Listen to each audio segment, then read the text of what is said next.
I have always been intrigued by people's personalities. I've always been intrigued in trying to understand, why do people do what it is they do? What is it about them and their experiences? And I've studied many models, as probably many of you have also, personality models, but the one that is most near and dear to my heart that I just want to share very briefly with you this morning is called the DISC model. If you could go, there we go, the DISC model. D-I-S-C. Now, here's how it works. You are each of those quadrants.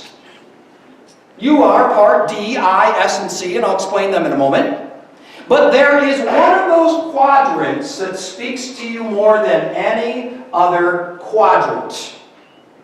Now, please understand this as you begin to look at this graph and see which one you are, or maybe the person sitting next to you. Please understand that each quadrant has strengths and weaknesses. Let's take a real quick look. First, the D. These are the people who are outgoing but task-oriented, and these are your goal-driven leaders. They have a task, they're going to do it. You get in the way, they'll run over you. They are task-oriented. Anyone here that way, or sitting next to someone that is that way? These people, when there's a task, what they say about it is, just do it. I don't care how many fatalities there are, just do it. Then there are the I's. These are your fun, happy people. These are the party people. These people are very much people-oriented and very outgoing, and they are the life of the party. If there's not a party, when they show up, there's a party. They'll gab at anybody at any time for any length of time. They are the I's. Then we have the S's. These are your steady, supportive people. Their life goal is to make sure everybody's happy. Make sure everything is peaceful. Make sure that if the waters get rocky, they'll calm them. A few of you here. And then there are the C's. These are the calculating ones. The ones that ask a million questions. The one who has a task and says, we're going to do it right. And I'm going to ask every question I possibly can to make sure that the T's are crossed and the I's are dotted. Now, you just knock it off over there, lady. One of the things that's really intriguing about this DISC model, and whether you're a D, an I, an S, or a C, is that you can determine, if you're unsure who you are in this model, you can determine who you are by how you eat. The D's. They sit down at the table, the plate is before them, har, har, har, har, it's gone. They don't even breathe. It's a job, it's got to get done, let's do it quick and move on to the next thing. The I's. They sit down at the table, plate of food, and they just start talking. Oh, they're having a ball. They're talking to everybody. They don't even eat. They don't, it's not important to them. They are just gab, gab, gab, gab, gab to everyone. They never finish their meal. And then you have the S's. This was my mom. My mom was an S. She would sit down at the table with her plate, and within 18 and a half seconds, she was up, getting something for somebody. Do you need more drink? Do you need that heated up? You need more gravy? You need this? And they never eat a hot meal because they're always up serving other people. And then there's me. I'm a C. Eating a meal is a scientific experiment, not to be taken lightly. I mean, everything on your plate has a quadrant. And you eat within that quadrant, Everything is kind of logical, and we are always the last ones finished. Now do you know where you might land? Now, in my house, myself and my dear wife Lynn and our 2 kids, Lynn is the D. Gone. Give her a minute and a half, her plate's done. My daughter is the I. She would talk to someone even if they weren't there. My son was the S, who was always making sure that everybody was happy and everything was good. And I'm the C that the other 3 laughed at because I took so long to eat. How'd you like to live in that holiness? Now, the reason I spend a few moments discussing this model is because Saul was a D. Saul was absolutely a D. He was forceful, he was direct, he was domineering, he was task-oriented. He was going to put an end to those believers following this Jesus. And I want to spend a moment to see what we might learn from Saul, his experience, his personality, as we travel our Damascus road of life before we share communion. Just a few quick thoughts.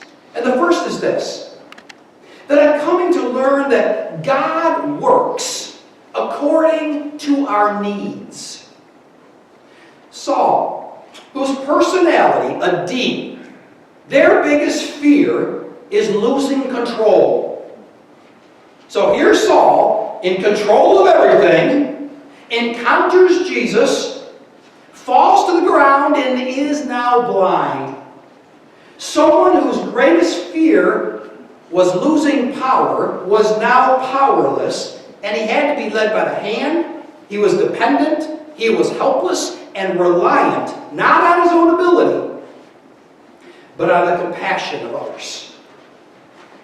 I've come to understand that God speaks and interacts with each of us differently, depending on our needs and depending on our personal experiences. Each of us gathered here this morning is traveling a different path, and we experience life through very diverse optic lenses. And we must be careful not to judge how God may or may not be working in each other's lives, because it's different, because we're different. And much like Saul, God will use our weaknesses, God will use our vulnerabilities, and God will use our frailties to work in us and through us.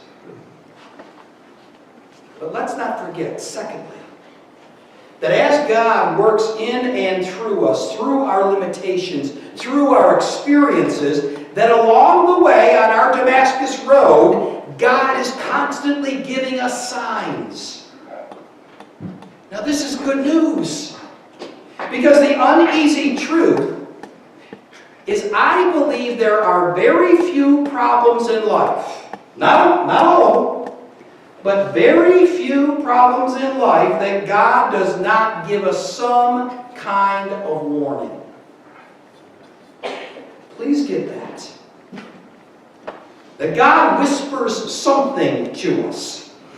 Much like a warning light on our car's dashboard, when we see that light, we can choose to take a hammer to it and keep driving, but eventually ignoring those lights has consequences. I'm reminded of the airline pilot who made an announcement to all those that just boarded the plane. And he said, "Good afternoon, ladies and gentlemen. Unfortunately, there is a warning light for the thermal expander valve in the second engine, and I will not fly this plane until it's replaced." The people in disappointment came off the plane, found their way to the terminal, And within 6 minutes, they were told to board the plane again. Oh, they were psyched. No big thing, no big deal. And as they were boarding the plane, a woman approached one of the flight attendants and said, that didn't take long at all. Where do you think they might have gotten the thermal expander valve? She replied, ma'am, there is not a thermal expander valve within 100 miles of this airport. We just replaced the pilot.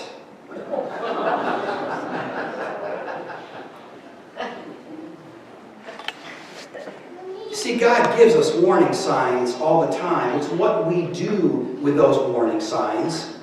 Saul may very well have received a warning from God as he stood holding Stephen's garment as the mob stoned him to death, as it's recorded in the 7th chapter of Acts. If you want some homework, read this week the 7th chapter of Acts, because we find ourselves in the 9th chapter this morning. And this may have been why Saul became even more determined to disseminate this new and emerging movement. Like Saul, we are often aware of our danger signs, our warnings, and sometimes we get defensive about them, or even more determined to cling to our ongoing flawed design. As I thought about that, I want to share this sentence with you. I want you to read it first.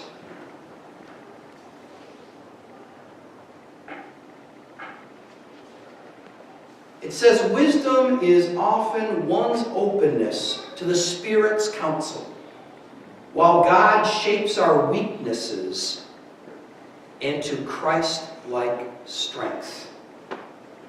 The Spirit is counseling us all the time, wrestling with us in the midst of our weaknesses so that we might be strong like Christ. But the final question is this.